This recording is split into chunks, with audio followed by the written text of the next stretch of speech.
Entonces, la base de la caracterización geométrica y cinemática de una beta empieza, nuevamente lo digo, por un buen mapeo.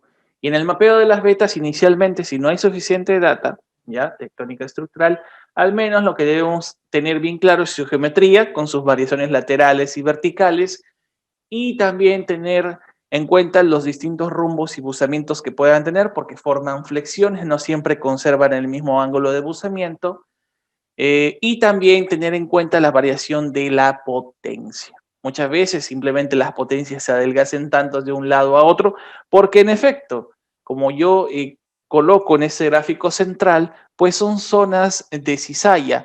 Van a haber sitios donde hay, obviamente, cierres tectónicos allí, o por ejemplo, aquí, donde la compresión o la transpresión va a ser más importante, y otras sitios donde van a haber apertura, ya sea por extensión pura, cizalla pura o cizalla simple transtensión, por ejemplo. Entonces, a lo largo de una zona de cizalla eso es común, cierres, apertura, cierres, apertura. Y eso sobre todo sucede cuando las estructuras previas, pre-mineralización, pre-beta, tienden a ser no uniformes y un tanto complejas. Y eso es obvio porque ningún, ninguna estructura, zona de cizalla, falla o beta o lique, a lo largo de su estructura no siempre va a ser uniforme, no siempre va a tener una misma inclinación o mismo rumbo. Pueden haber flexiones, quiebres, truncaciones, que, ojo, no es lo mismo que desplazamiento por falla.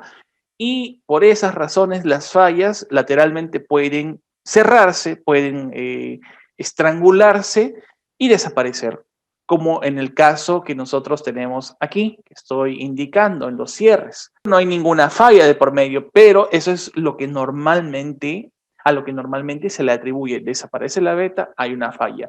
No necesariamente, para eso está el mapeo, los sondajes o los muestreos, para saber exactamente cómo funciona ese rompecabezas. Si no tenemos bien en claro ello e inventamos fallas por cualquier sitio, pues imagínense el error en modelamiento, en cálculo de reservas y todo lo que yo podría tener. Por eso, estructuralmente en los Andes, las betas, ese conocimiento tectónico es importantísimo. Pero bueno, volviendo al punto que estoy explicando aquí, para una beta, digamos que aquí a manera de un modelo 3D, le hago su plano, ya, algo general, bien, le hago un plano, bien, así, le hago un plano. Este es el plano de la beta, por si acaso. Y la beta, como es una zona de cizalla extensional, ¿sí? Con apertura, también con relleno que puede ser o no económico, tectónicamente puede comportarse como esto, no igual, pero análogamente desde el punto de vista tectónico se puede comportar casi de esta manera o también de esta otra. ¿En qué sentido exactamente? En este sentido, y lo voy a graficar. Eso quiere decir que sobre la misma beta sintectónica, por ejemplo, aparte de los clastos que yo pueda tener en algunas partes, tal cual mostramos en la fotografía de las diapositivas, o algunos plegamientos que podamos tener, yo puedo tener estrías que pueden variar también en cabeceo, por si acaso. Y si a esas estrías yo, digamos, identifico riddles,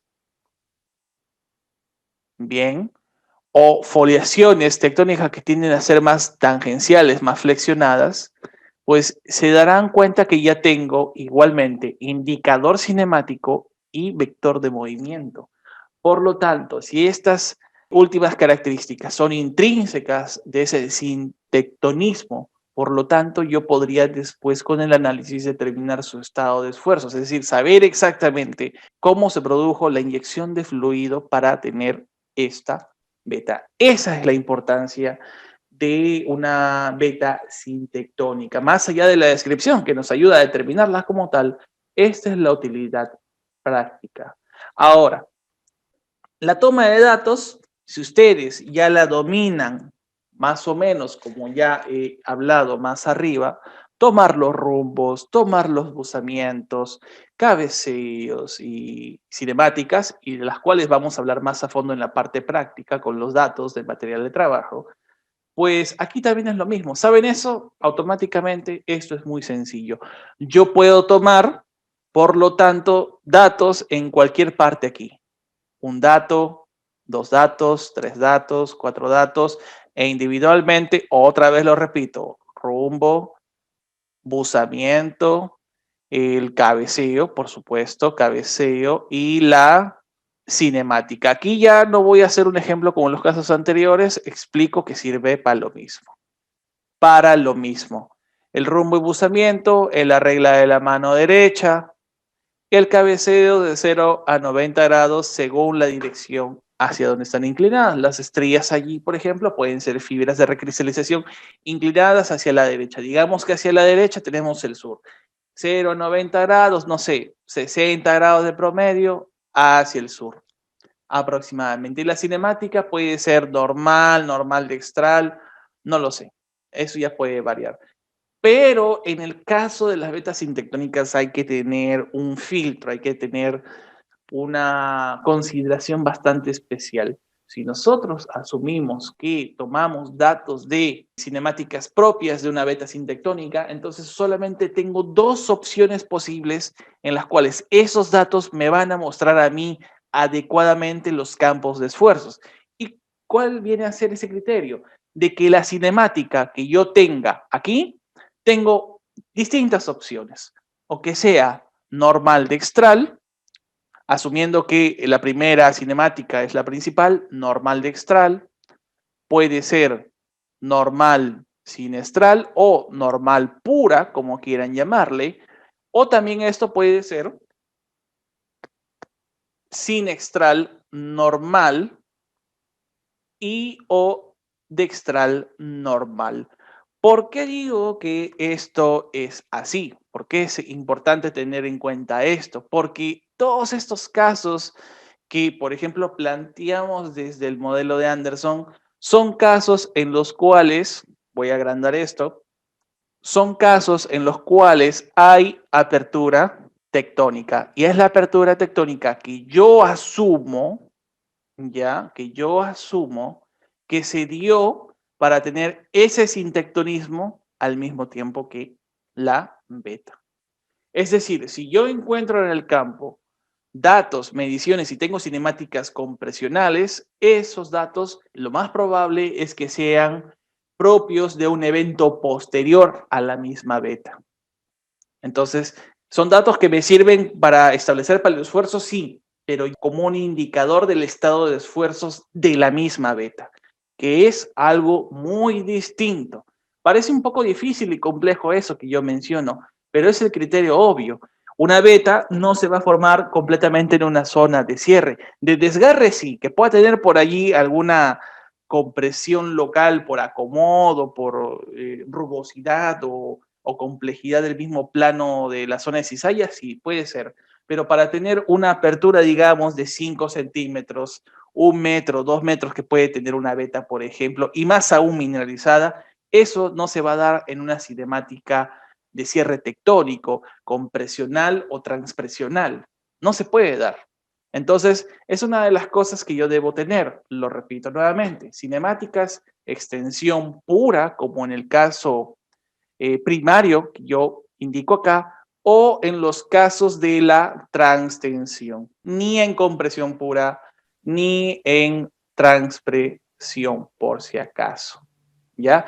¿Y pueden haber esos datos últimos? Sí, los pueden haber, sobre todo cuando hay sobreimposición tectónica y o reactivación de esta zona cizallada. Puede que ya la beta exista como tal y después de un par de millones de años se removió, se reactivó y se ha reestriado, se ha recizallado. Pero el evento correspondiente a ese estado posterior, a ese tiempo posterior, ya no corresponde, ya no es el mismo al que funcionó durante la generación de esa beta. Y lamentablemente hay casos en los cuales yo he podido observar donde se aplica toda esta metodología que está bastante vinculada con la metodología de Eric Nelson, del 2006, si no me equivoco, en los cuales se toman datos al azar, se toman datos tal como vienen de campo y no se les hace un filtro. Ya no es un filtro netamente mecánico, ya no es un filtro netamente de que si este dato es bueno o no para la zona, sino que ya puntualmente a esta escala de hormiga, yo necesito saber qué datos son los más convenientes en función de la evidencia que tengo. Apertura tectónica, sin tectonismo.